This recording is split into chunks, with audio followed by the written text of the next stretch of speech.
the economy is operating inside or thinking about operating outside of the PPF. So if the economy is operating inside the PPF, it simply means the economy is still using its actual goods. It still has unused, unemployed resources. But with the possibility of going outside the boundary, any point around here towards the trend, towards the boundary is actual. But the possibility of going outside this boundary, outside the PPF, brings about potential growth. So whatever we call growth, there's actual growth and there's potential growth. So if we talk about actual growth, it simply means the economy is still operating inside the PPF. But when it comes to potential growth, it means the economy is thinking about operating outside the PPF. So an outward shift in the PPF is a potential growth. Inward or inside, operating inside the PPF is actual growth. Do you get the difference here? So the difference between the actual growth and potential growth gives us the output gap. So it simply means the economy has the actual growth and there's tendency to increase its output going towards the potential growth. So the difference between both actual and potential gives us what we call output gap. So output gap is what the percentage difference between an economy's actual output, which is the real GDP, and the potential output, which is the maximum sustainable capacity. It has to be sustainable. So the difference between your real GDP and the maximum sustainable capacity is what we call output gap. You get output gap here. So which simply means our output gap will be positive or negative, which is based on the real GDP or the maximum sustainable growth or maximum sustainable capacity. Get it here again. There's actual growth, there's potential growth. The difference between the actual growth and the potential growth gives us the output gap. So output gap is what? The percentage difference between an economic's actual output, which is the real GDP, and the potential output, which is the maximum sustainable capacity of an economy. That gives us our output gap. So we have positive output gap and negative output gap. Why do we call it positive output gap? We call it positive output gap because the actual output is greater than the potential output. Positive output gap. The actual output is greater than the potential output. So we are doing more than what our capacity is even at is. Do you understand what positive output gap is here? So for positive output gap, it occurs during the boom. It occurs during the boom. It occurs during the boom. Boom is when the economic activity is at the highest. So when we have a positive output gap, it's simply when in the trade cycle it's during the boom, and it brings about inflation because the average demand is expected to rise during that time because unemployment is expected to fall. So we have positive output gap during the boom, and during that time it is expected that there's going to be inflationary pressure on resources and price. So for negative output gap, it means the actual output is lesser than the potential output. Negative output gap. Actual is lesser than the potential output. Do we understand the difference here? These are output gap, but positive it means actual is greater than potential, and for negative it means actual is less than the potential output. Remember we said potential output is your outside of the PPF. And mostly it occurs with your long run aggregate supply. But actual output is always short term and is based on aggregate demand.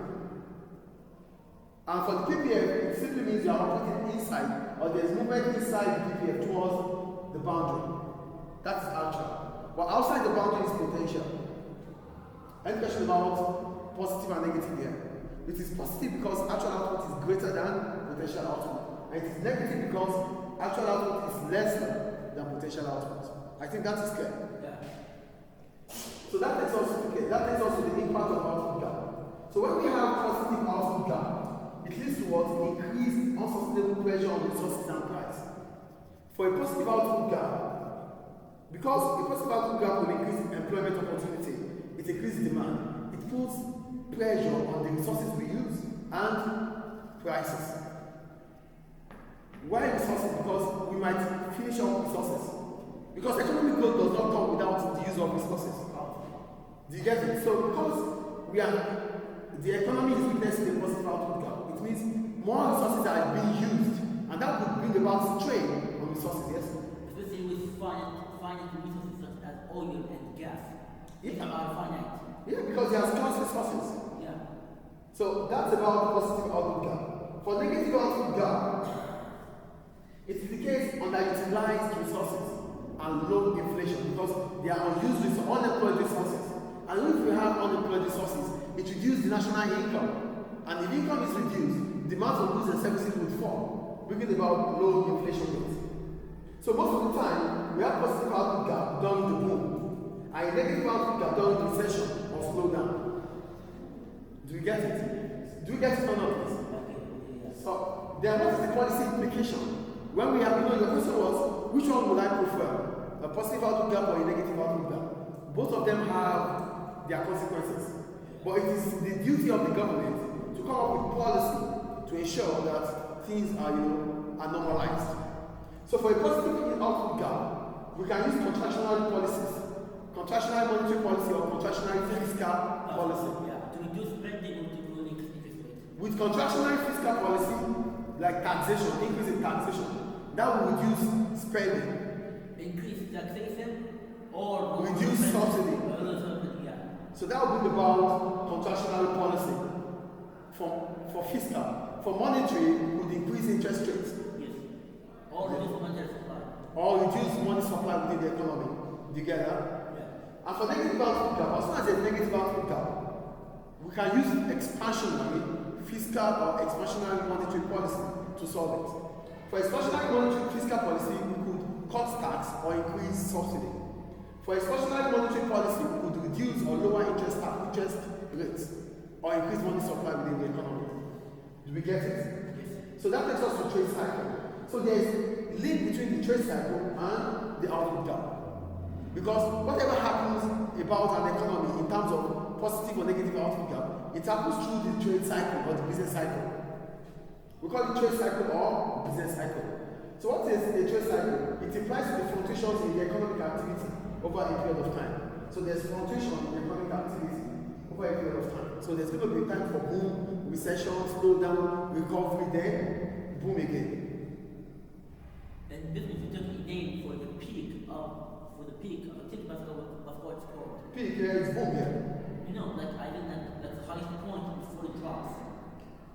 Before it drops is the boom. After the boom, it slows down, then recession, then recovery. Okay, Do you get it? Yes. Are you here with me, please? So for the trade cycle, there is positive output gap. This is our positive output gap, which always occurs during the boom. And there's a negative output gap, which always occurs during this situation. Do you get it? So this is positive positive output gap because the actual output is greater than the potential. This is the trend. This is the trend growth. And this is the actual growth. Are you guys with me? Yes. So the difference between the actual growth and the trend growth is what we call output gap. So here, the actual growth is greater than the potential growth. So we are having a positive output gap. And this situation will occur during the boom in the trade cycle. Then we have a negative output gap here. Below the trend growth rate. Trend growth, it's negative output. Above it is positive output gap. Do you get it? This is the trend growth rate. This is the trend growth. Above it is a positive output gap. Below it is a negative output gap. So during a negative output gap, an economy will slow down. Recession, there will be recession, which is a fall in economic activity for 2 consecutive quarters. And during that period of time, policies like the expansionary policy might bring about recovery, which will lead to boom again. So this is a trade cycle. There's boom, there's slowdown, there's recession, there's recovery, and going back to what? The boom. So basically, economics at the macro level is a constant game, so to speak, of basically managing the current situation. Yeah, that's what economics is about. Managing, allocating scarce resources. So here, it's a situation. situation needs to be solved. So government will come up with policy. This is also a situation which has to be solved. Government will come up with policy. So the point is being able to allocate resources in a way that welfare is gained rather than lost.